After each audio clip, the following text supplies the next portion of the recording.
오늘도 우리가 함께 모여 예배를 드립니다마는 오늘날 한국 교회는 예배가 넘쳐납니다. 새벽 기도회, 수요 예배, 금요 심야 기도회, 주일 오전 예배, 주일 오후 예배 등등 일주일 동안 예배라는 이름으로 모이는 모임을 계산하면 놀라울 정도의 숫자입니다. 그래서 어느 분은 말하기를 오늘의 한국 교회는 예배 포만증에 걸려 있다라고 표현하기도 합니다. 과다한 예배 중심의 생활이 신앙생활의 많은 부분을 차지하고 있는 것입니다. 그뿐만 아니라 한국 교회는 지나치게 예배 제일주의 사고에 빠져 있습니다. 그래서 예배 목숨 걸자, 예배 미치자 그런 선동적인 구호를 외치기도 합니다. 근데 안타깝게도 우리가 일상의 삶 속에서는 예배스러운 거룩한 시간을 보내지 못하고 있습니다. 다시 말하면 예배는 풍성한데 정작 예배 후에 각자의 삶의 자리에 흩어져서 일상의 삶 속에서 우리가 실패한다면 우리의 예배는 진정한 예배라고 말할 수 있을까 궁금합니다. 그래서 예배를 생각할 때 자주 문제로 부각되는 점은 뭐냐면 예배하는 자가 교회에서 보이는 태도와 일상에서 보이는 태도 속에 현격한 차이를 드러내는 것입니다. 그렇다면 먼저 우리에게 무엇이 참된 예배인가를 우리가 묻지 않을 수가 없습니다. 예배란 뭘까? 예배는 인간 최고의 목적입니다. 장로교의 신조라고 말할 수 있는 웨스트민스터 요리문답 첫 문항이 어떻게 되어 있냐면 사람의 제일된 목적은 하나님을 영화롭게 하며 그를 영원토록 즐거워하는 것이라고 말하고 있습니다. 다시 말하면 하나님께서 우리를 창조하신 목적은 하나님의 기쁘신 뜻대로 영광을 받으시기 위함입니다. 다시 말하면 우리는 하나님의 영광을 위해 이 땅에 태어났습니다.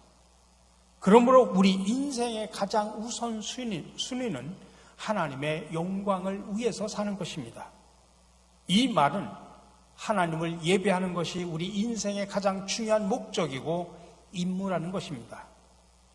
하나님을 예배하는 예배자로서의 삶은 그리스도인을 넘어서는 우리 인간의 본질이고 우리에게 향하신 하나님의 뜻을 이루어가는 것입니다.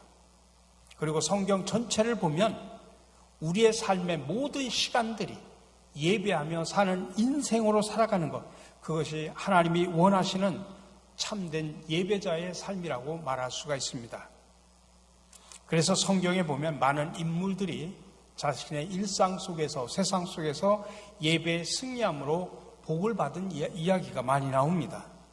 반대로 예배에 실패함으로 저주를 받은 흔적도 많이 나옵니다.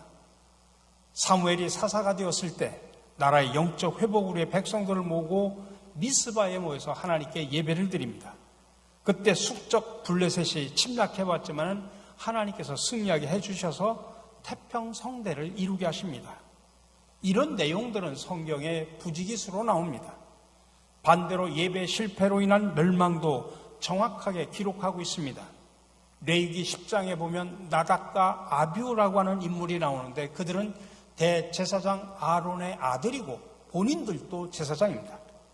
근데 제사를 드리면서 다른 불로 분향을 했다가 즉사를 하게 됩니다. 예배 실패해서 멸망을 하게 되는 것이죠. 가인과 사울왕도 그들의 일상 속에서 예배 실패해서 망한 대표적인 사람들입니다. 예수님 당시에도 바리새인들에게 이런 비슷한 모습이 나타납니다. 외식하는 저들을 향하여 마음이 빠져버린 그런 신앙과 예배가 하나님 앞에서 가증스러운 것임을 말씀을 합니다. 예배의 실패가 삶의 실패로 나타나는 것입니다. 역사적으로 보면 프랑스 대혁명 당시에 대부분 혁명 세력의 주체 세력들은 거의 무신론자들이었습니다. 그들은 교인들이 주일 예배를 드리는 것을 방해하기 위해서 일주일을 10일로 바꿔버렸습니다. 그러자 모든 산업 생산량이 40%로 감소해버리고 말았습니다. 러시아 혁명 당시에 레닌도 일주일을 8일로 바꿨습니다. 그러자 생산량이 오히려 30%가 감소합니다. 당황한 나머지 반대로 일주일을 또 6일로 바꿉니다. 주일 예배를 방해하고 노동자들에게 환심을 사려고 했던 것이죠. 그래도 생산량은 계속 감소하자 다시 7일로 되돌려 놓고 말았던 것입니다. 예배는 이렇게 놀라운 것입니다. 모든 것의 근원입니다. 그러나 문제는 오늘날 많은 그리스도인들이 생각하기를 신앙이 좋고 나쁜 것을 우리가 얼마나 예배에 참석하느냐, 또 교회에서 얼마나 많은 시간을 보내느냐라고 하는 것으로 판단을 합니다. 그래서 교회나 교회에 관계된 일에 시간을 많이 투자하면 저 사람은 참 믿음이 좋은 사람이고, 세상에서 열심히 일하는 사람은 세속적인 사람으로 평가를 합니다. 이 말은 교회에서 일하는 것은 거룩한 것이고 세상에서 일하는 것은 세속적인 것이다 라고 생각하는 데서 나오는 오해라고 볼 수 있습니다. 그래서 그들은 생각하기를 믿음 생활과 사회 생활은 별개라고 생각합니다. 거룩한 생활과 세속적인 생활은 별개라고 생각합니다. 이것을 우리는 이원론적인 신앙관이라고 표현합니다. 근데 성경에 나타나는 신앙관은 이런 이원론적인 신앙관이 아닙니다. 그래서 우리는 이런 이원론적인 신앙관을 극복해야 됩니다.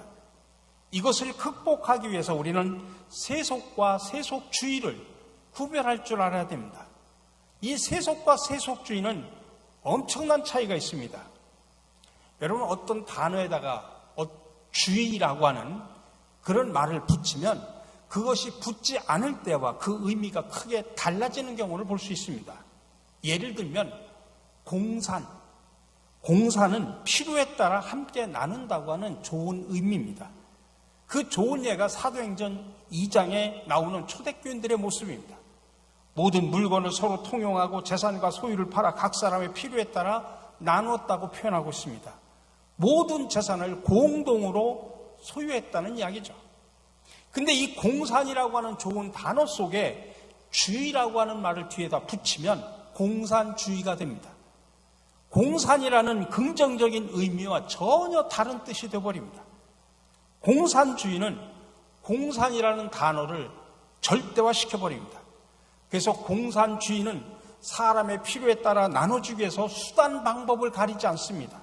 때로는 힘을 사용해가지고 서로 통용하도록 만듭니다. 마찬가지로 세속이라는 단어도 그렇다는 이야기입니다. 세속이라는 말은 그냥 이 세상이라는 뜻입니다. 그냥 긍정적인 의미입니다. 여러분, 예수님이 어디에 오셨습니까? 이 세상에 오셨습니다. 제자들을 어디에다가 파송했습니까? 이 세상에 파송해서 사역하도록 하셨습니다. 선교사가 어디로 파송됩니까? 이 세상으로 파송되는 겁니다. 믿는 사람들이 어디서 일합니까? 이 세상에서 일을 합니다. 근데 이 세속이라는 단어 뒤에 주의라는 말을 붙여보십시오. 세속주의가 됩니다. 근데 세속주의는 세속과는 전혀 다른 뜻입니다. 세속주의는 기본적으로 하나님의 존재를 부정한 채 생활하고 문화를 만들어가는 그런 사상입니다. 그렇다면 우리 그리스도인들이 경계해야 될 것은 세속이 아니라 세속주의라는 것을 금방 알 수 있습니다.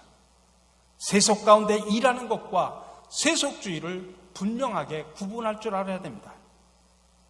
이제 우리 그리스도인들은 세상 가운데서 직업을 가지고 열심히 일을 하면 그것은 마치 세속적인 사람으로 취급되어 믿음 없는 사람으로 여겨지고, 오히려 세상 직장을 버리고 신학교를 가거나 선교사로 지원을 하면 큰 믿음을 가진 사람으로 생각하는 그런 편견을 극복할 수 있어야 됩니다.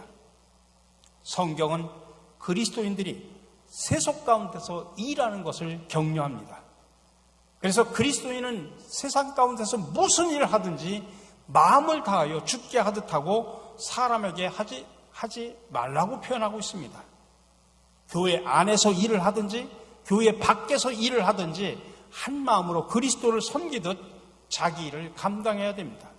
이것이 바로 이원론적인 신앙을 극복하는 길입니다. 그래서 본 회퍼라고 하는 목사님은 뭐라고 표현했냐면, 하나님은 우리를 종교로 부르신 것이 아니라 삶으로 부르셨다라고 표현합니다. 다시 말하면 그리스도인은 삶의 모든 영역에서 주님을 예배하는 사람입니다. 바울도 초대교회 노예들에게 상전을 모시면서 그것을 죽게 하듯 하라고 그렇게 명령을 합니다.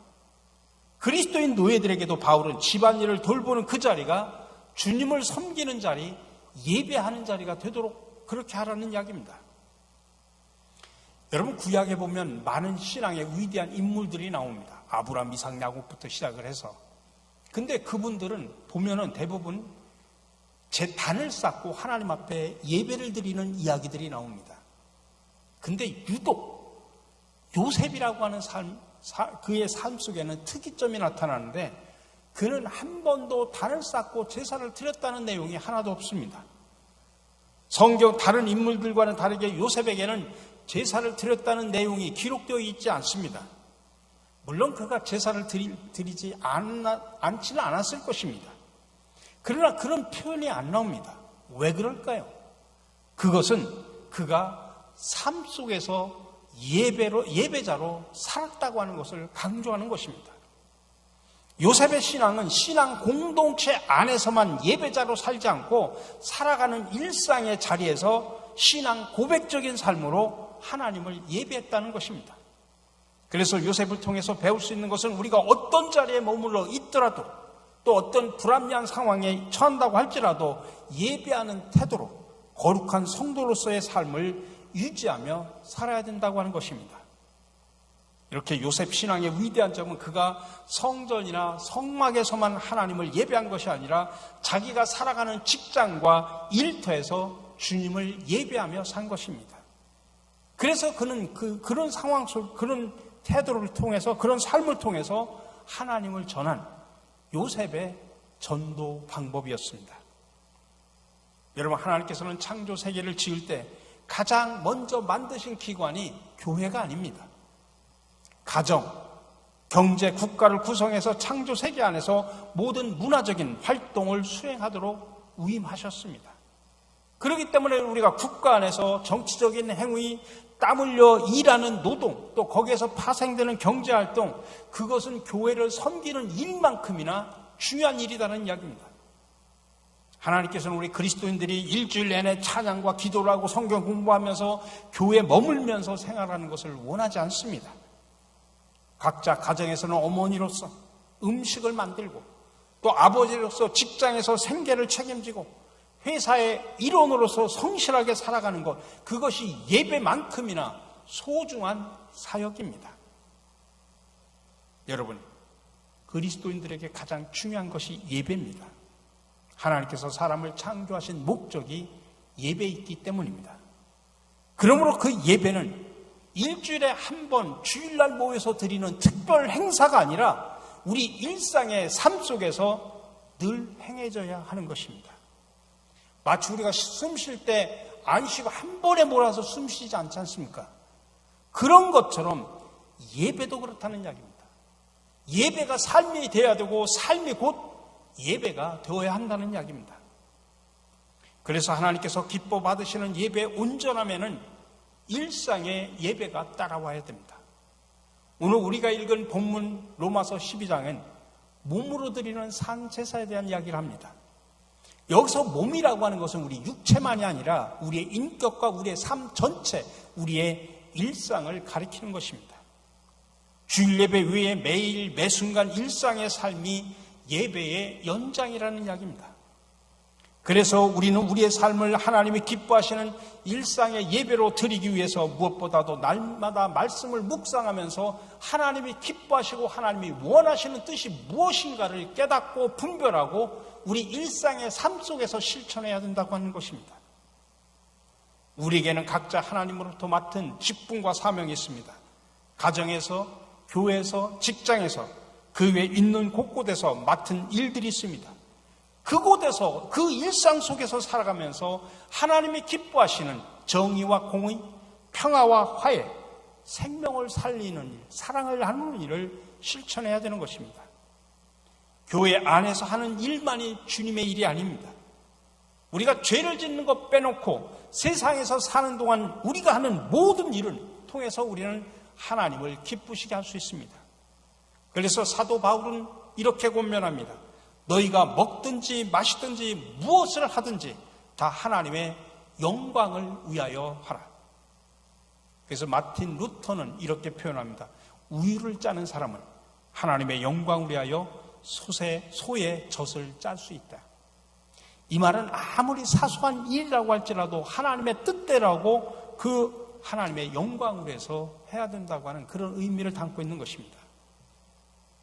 여러분, 하나님과 동행한다고 하는 것이 예배자라면 우리는 매주 드리는 공동체 예배뿐만 아니라 우리 일상에서 하나님과 동행해야 된다고 하는 그런 의미를 담고 있습니다. 하지만 그럼에도 불구하고 안타깝게도 하나님을 믿는 많은 그리스도인들이 주일 공동체 예배 속에서만 하나님을 만난다고 하는 것입니다. 세상에서의 삶이 주일에서의 삶과 다른 것입니다. 그러나 세상 속에서 참된 예배자가 되지 못하는 그리스도인의 삶은 예수님께서 말씀하신 너희는 세상에서, 교회에서가 아니라 세상에서 빛과 소금의 역할을 감당하라고 하는 그 말을 전면으로 배치하는 것입니다.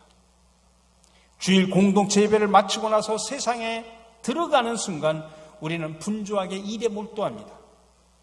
그러나 하나님과 교제가 없는 세상에서의 삶을 살아가면서 우리는 또다시 주일을 맞이합니다. 그러므로 주일 예배를 비롯한 공동체 예배에서 우리가 하나님을 경험하는 것뿐만 아니라 우리의 분주한 일상의 삶 가운데서도 하나님을 잊지 않고 어떻게 하나님과 함께 경험하고 교제할 것인가를 찾는 것이 참으로 중요하다는 이야기입니다. 그래서 토저는 우리에게 이렇게 말을 하고 있습니다. 나는 당신에게 일주일에 7일을 예배하지 않으면 일주일에 하루도 예배하지 않은 것이라고 말하지 않을 수 없다. 주일 예배 다음에 월요일 예배, 화요일 예배, 수요일 예배가 뒤따르지 않으면 하늘에서는 주일 예배가 인정되지 않는다. 우리는 주일 교회, 다시 말하면 하나님의 집으로 들어와서 여호와께서 온 성전에 계시니 우리 모두 그 앞에 무릎을 꿇읍시다. 이런 자세를 가지고 하나님 앞에 예배드리는 것 참으로 중요합니다. 그러나 우리가 세상으로 흩어져 월요일날 아침 9시에 여러분들의 일터에 가서, 여러분들의 직장 사무실에 들어가서 여호와께서 내 일터에, 내 사무실에 계시니 온 천하는 그 앞에서 잠잠할지어다, 그렇게 말할 수 없다면 우리는 주일에 하나님을 예배한 것이 아니다라는 이야기입니다. 하나님을 월요일에 예배할 수 없다면 하나님을 주일에 예배드린 것이 아닙니다.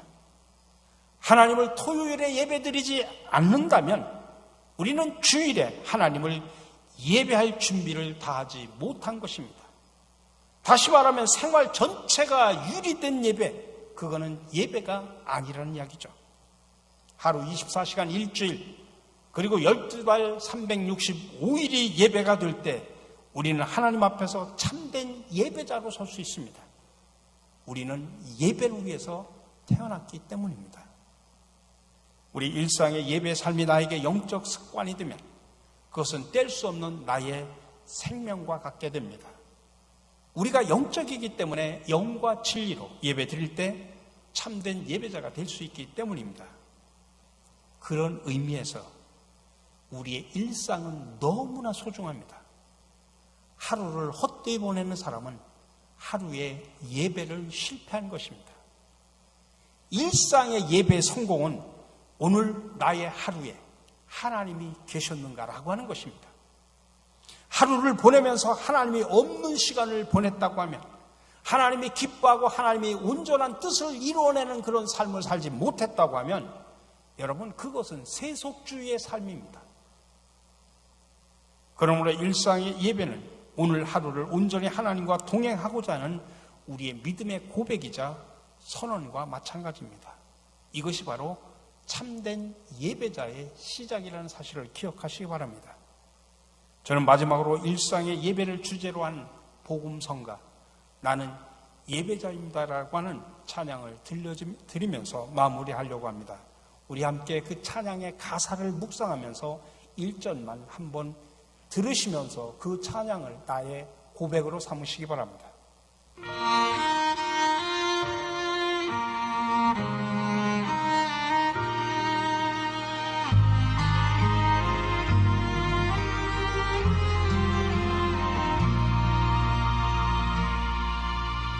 나는 하나님을 예배하는 예배자입니다.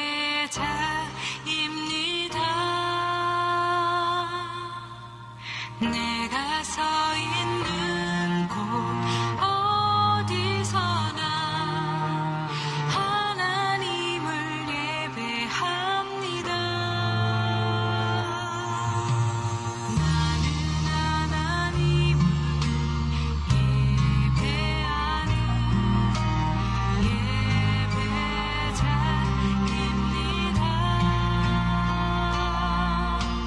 내가 서 있는 곳 어디서나 하나님을 예배합니다. 내 영혼 거룩한 은혜를 향하여 내 마음 완전한 하나님 향하여 이곳에서 바로 이 시간 하나님을 예배합니다.